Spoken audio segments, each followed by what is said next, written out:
तो बच्चों वास्तविक संख्या से रिलेटेड हमारा फर्स्ट क्वेश्चन है, कह रहा है कि आप प्रत्येक अपरिमेय संख्या एक वास्तविक संख्या होती है। तो हमने आपको अभी जस्ट बताया है कि जो वास्तविक संख्या होती है वो परिमेय और अपरिमेय संख्याओं का संग्रह होता है, यानी परिमेय और अपरिमेय संख्या से मिलकर वास्तविक संख्या बनती है।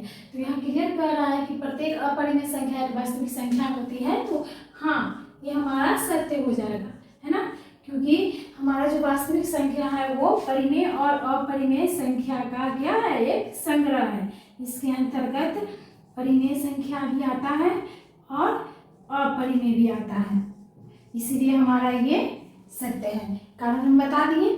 ठीक है, इसी तरह नेक्स्ट हमारा क्वेश्चन है, इसके अपोजिट पूछ देगा। जैसे यहाँ पे है, क्या प्रत्येक वास्तविक संख्या एक अपरिमेय संख्या होती है?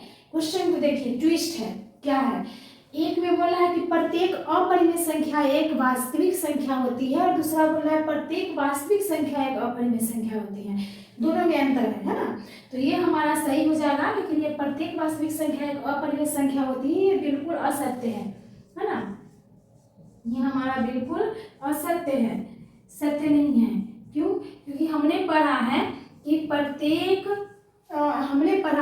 प्रत्येक परिमेय और अपरिमेय संख्या का संग्रह वास्तविक है, ना कि वास्तविक संख्या एक परिमेय संख्या है।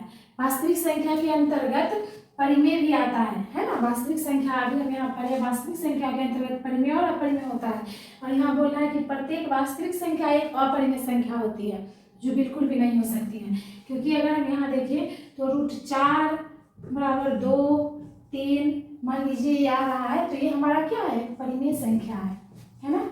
ये एक परिमेय संख्या है और एक वास्तविक संख्या है, या हम बोल सकते हैं कि यह एक वास्तविक संख्या है। तो यहाँ पे ये स्टेटमेंट हमारा गलत हो गया, है ना।